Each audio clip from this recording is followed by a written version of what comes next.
Hello, it's Jay here again and welcome to another tutorial.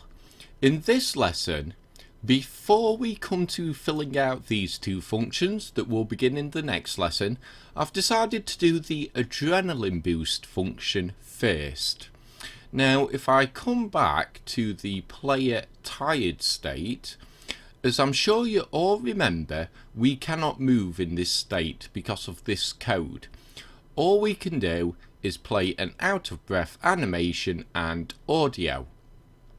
However, if an enemy strikes the player gets an adrenaline boost, the current stamina can then go above the stamina modifier and we can change states.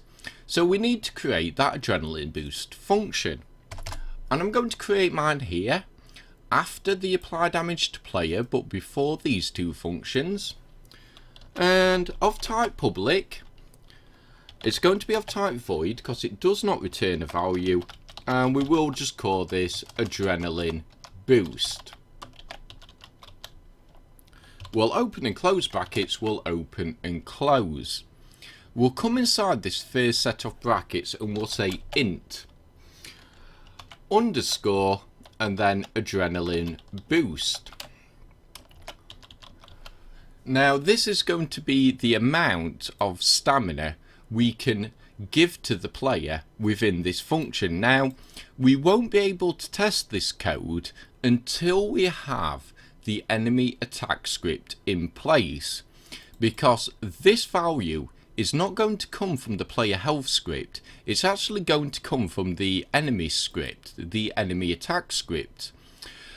And you'll see why when we come around to doing that attack script, and I'll explain it all then.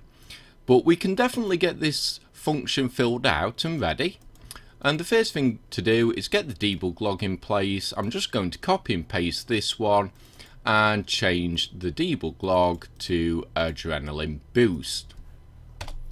And we'll come here and we'll say if open brackets and close, we'll come inside the brackets underscore player out of breath double equals false, and we'll come to the next line, return and close the line off.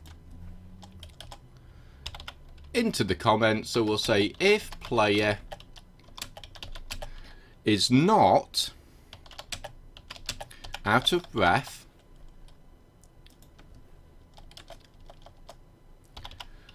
the next line will say then do nothing and return.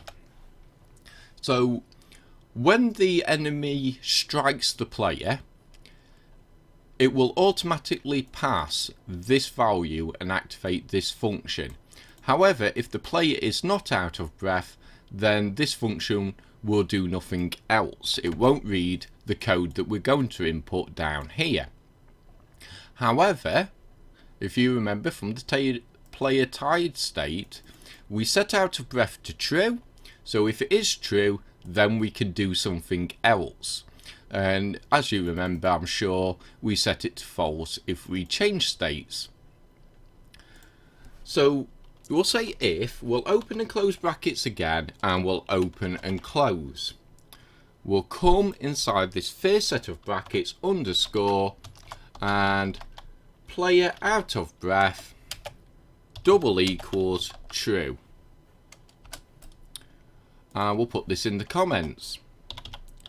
So we'll say if player is out of breath, we'll enter underscore current player stamina, and then we want to plus and equals the adrenaline boost to it. We'll close the line off into the comments, so we'll say add adrenaline boost amount to current player stamina. And we'll come to the next line and we'll get the fixes in place. So we'll say if open and close brackets, we'll open and close, we'll come inside this first set of brackets again, underscore current player stamina is greater than our underscore maximum player stamina into the comments. So we'll say if current stamina is greater than max, we'll enter there underscore current player stamina is equal to our maximum player stamina, and we'll close the line off. Into the comments we'll say then current stamina is equal to maximum stamina, and we'll just save that off there.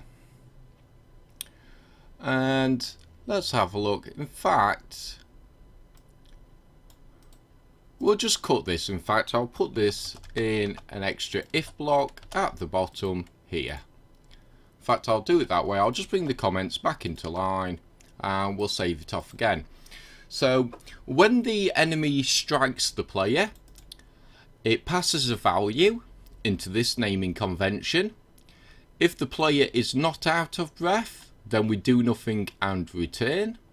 But if the player is out of breath, i.e. it's entered the player's tired state, then we can add the adrenaline boost to the current player stamina, and we make sure we cannot go above the maximum stamina. So as I said, we won't be able to test this code until we have the enemy attack script in place, but that is already planned out. And in the next lesson we'll begin to fill out these two functions, and then the similar functions for the hunger, hydration and stamina as well. So I think we'll leave it here for this lesson.